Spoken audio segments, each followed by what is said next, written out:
santri Baitul Maqdis di kelas 11 IPS hiji. Abdi di dieu bade bacakeun diantara.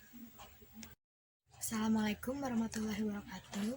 Wilujeng enjing sadayana, Bapak sang Ibu guru nuku abdi dipika hormat sareng rerencangan nuku abdi dipika cinta.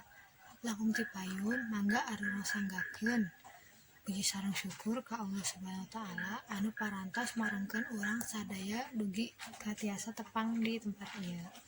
Alhamdulillah urang tiasa kampal di tempat ieu dina kaayaan sehat walafiat. Palawargi anu kusing kuring dipika hormat, abdi di dieu bade ngadugikeun kumaha pentingna hirup sehat kanggo arang sadaya.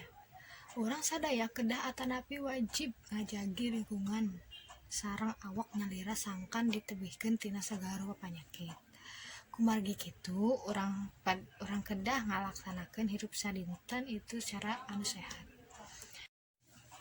Saupami sadidinten urang ngajagi kebersihan, awak urang bakal bersih atanapi suci tina sagala rupi kotor.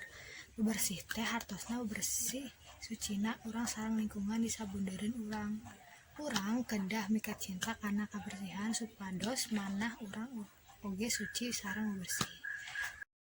Pala hadirin sadaya rupina dicekapkeun sakitu anu kapihatur kirang langkungna nugi tiasa dihapunten. Assalamualaikum warahmatullahi wabarakatuh.